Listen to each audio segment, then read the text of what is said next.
Velkommen til lige et lille ekstra bonus ting til omkring indsatser. Det er måske noget, som du har arbejdet med i forvejen, men jeg synes, der er et aspekt, som er meget, meget vigtigt at kigge på, og den handler meget om, på hvad bruger sælgerne tiden. Og det, der er spændende, når vi taler tid, det er, at når vi kortlægger tid for sælgere, så ser vi tit, at tiden ikke bliver brugt hensigtsmæssigt, det vil sige brugt på det, der er mest værdiskabende. Så hvis du forestiller dig her, at du har plus på værdi, det er meget værdifuldt at bruge tiden her, herover manglende værdi, tenderende helt ud til, at det er værdiløst at bruge tiden på det, og her har jeg ting, som jeg ikke har særlig meget lyst til, og her har jeg stor lyst og motivation. Se, hvis vi giver det her felter nogle numre, 1, 2, 3, 4, uden det er en prioriteret nummerrækkefølge, og siger, hvor vil en sælger i første omgang prioritere sin tid? Ud fra det, der er høj værdi, eller ud fra lyst, eller på hvilke måder. Det vi kan se, det er, at vi kan jo sagtens blive enige om, hvordan det burde se ud. Men fakta er jo, at tiden bliver prioriteret oftest sådan her. Og spørgsmålet er jo, hvorfor bliver det, hvis det, der er nødvendigt, det er, at tiden bliver lagt her. Hvis du kigger på sælgernes tid, og så ser på, hvor stor en procentdel af tiden ligger der i de enkelte felter, så vil du se, at bare i det her ene felt, det kan godt være, at de fleste vil vælge første prioritering her og sige, jeg prioriterer min tid på det, der er værdifuldt, og som jeg har stor lyst til. Nogle gange ser vi, at man prioriterer herover, fordi at det er sgu egentlig meget rart, men også ud fra at måske slippe for noget hernede. Men 42% af tiden bliver prioriteret på ting, som er lystbetonet, men som ikke har stor værdi, og så ligger der også en 5-10% tid hernede, lidt forskelligt fra gruppe til gruppe. Men det vil sige, at mere end halvdelen af tiden, eller tæt på halvdelen af tiden, bliver brugt på ting, der ikke er værdifulde. Se, det er jo én ting.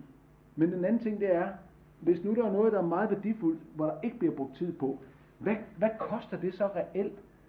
Vi kan jo betale lønning og sige, at jeg skal bare have det dobbelte antal mennesker. Men hvis det betyder, at de her opgaver ikke bliver gjort, så er vi på den. Og det der selvfølgelig er, som der kunne ligge hernede, ja, hvad kunne det være, og hvad kunne være årsagerne til, at de ligger hernede? Ofte så skyldes det enten, at jeg ikke har færdighed i det, jeg føler mig usikker.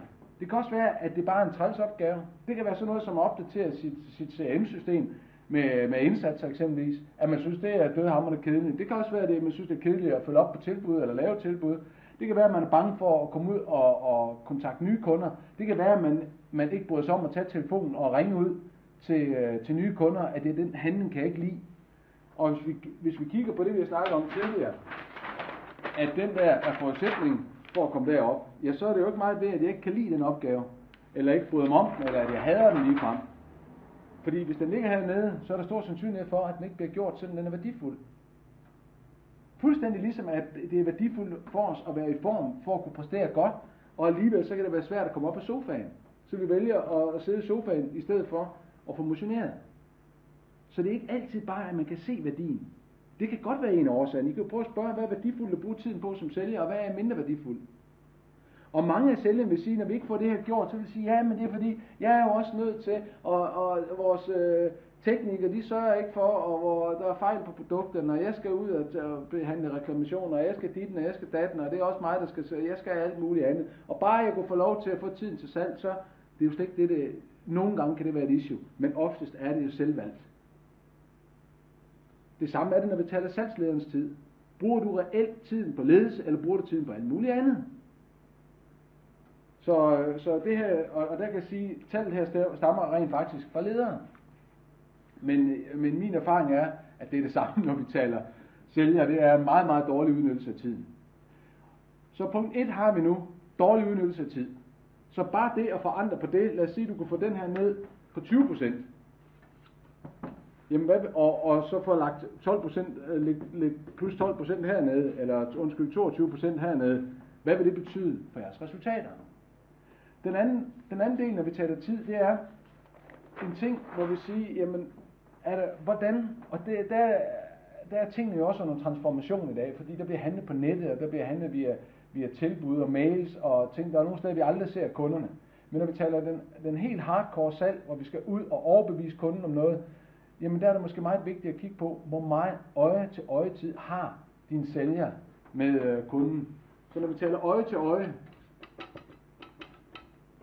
eller mund til øre kunne det også være, altså i samtaler via telefonen, men der hvor vi er i dialog med kunden, der hvor vi har mulighed for at påvirke kunden, jamen så er det jo klart, at vi tror på, at hvis der er et lille øje-til-øje-tid, jamen så er der også et lille resultat. Er der stor øje-til-øje-tid, jamen så stiger resultatet også.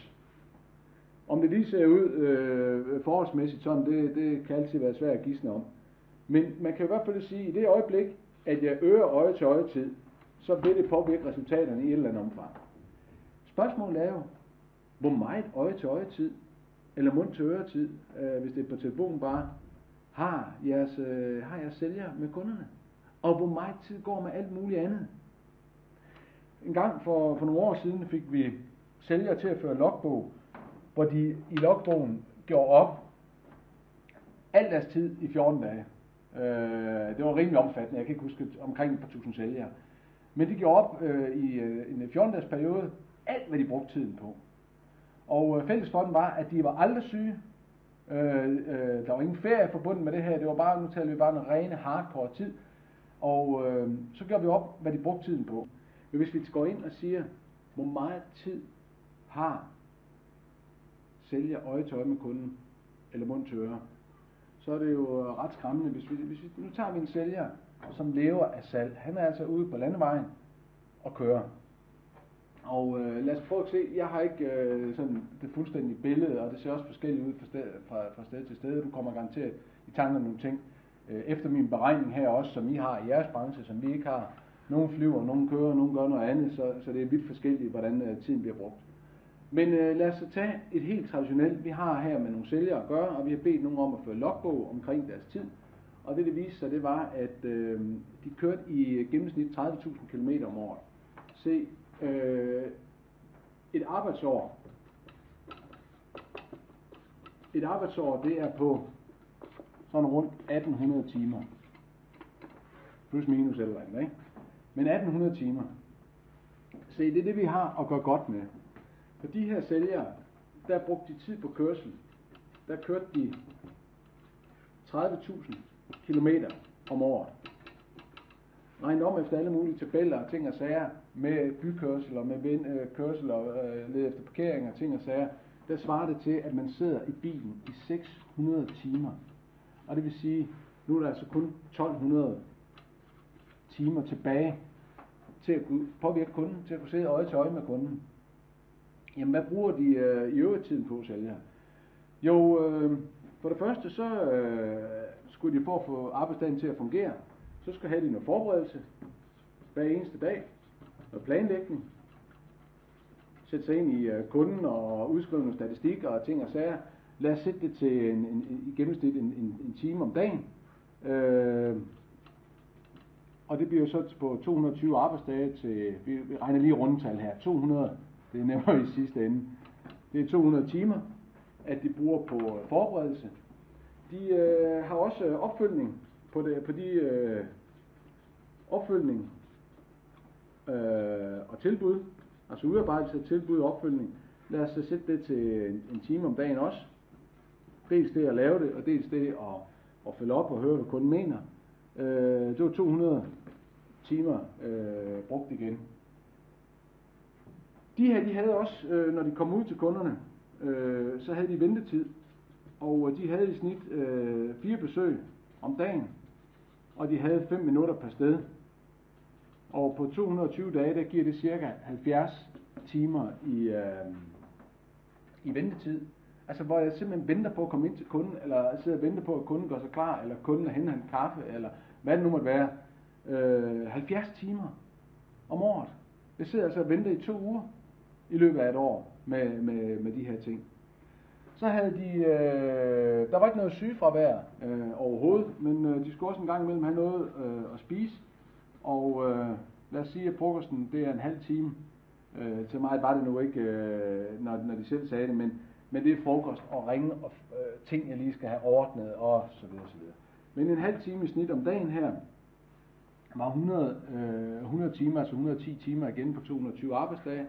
Så skulle de på salgsmøder. Det var de salgsmøder og salgstræning og ting og sager. Det var de 80 timer om året. Og det er endda sådan pænt i underkanten også. Jeg tror godt, vi kunne runde op til 100. 100 timer om året brugte de på det. Og hvad hed det så mere? Hvis du nu tænker på i jeres branche, hvad bruger dine sælgere mere tiden på indtil det her? Reklamationsbehandling, servicetid eller noget andet. Men i hvert fald kunne man sige her, sådan lige kort regnet ud, så sige, hvor meget er der tilbage af de 1200 timer her? 2, 4, 6, cirka 700 timer, fordi det er reelt er det jo 20 timer per gang her. Så cirka 700 timer her, så er der 500 timer tilbage til øje-til-øje-tid med kunden. Og vi mangler garanteret nogle ting her også. Så der er 500 timer i løbet af et år, hvor jeg kan komme ind og påvirke kunden øje til øje. Fordelt på 220 dage.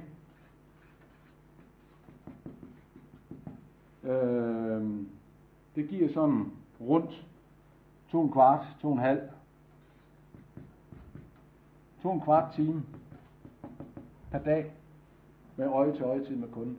Tid, hvor jeg kan påvirke kunden til at vil handle med os. Tid, hvor jeg har mulighed for at vise produkterne, fortælle om, hvad det er, de indeholder, argumentere for det, behandle pris, præsentere tilbud, osv. osv. 2,25 time om dagen i snit. Så det, I nu kunne gøre, det var jo at kigge på, er der på nogen måder, dels ved jeg godt i dag, der udnytter vi tiden i bilen bedre via mobiltelefonen. Men er der på andre måder noget, som vi kan gøre for at skabe mere øje-til-øje-tid sammen med kunden? Forestil dig for eksempel, at vi kunne finde en time mere om dagen. Det kunne være tilbudsgivning eller noget andet, forberedelse eller køreplaner, eller hvad fanden det måtte være. Køretid, altså finde ud af, hvordan kan man på nogen måde samle tingene op på en anden måde osv. Men forestil dig at få en time mere øje til øje. Umiddelbart vil det jo igen forøge salget med måske 20%, 30%, 40%, 50%, alt efter hvad det er for en branche, I er i. Så igen, når vi taler indsatser her, så er der virkelig mange penge at hente i at se på, hvad bliver tiden brugt på? Hvordan kunne tiden bruges bedre? Så alt om indsatsstyring til inspiration herfra. Der er masser at arbejde med, og nu får du en god periode igen, inden vi kommer med næste bog omkring, hvordan du får følelserne op i gear. Og sjovt nok, så hænger de her ting jo sammen, og det glæder vi os til at demonstrere for dig også. Tusind tak.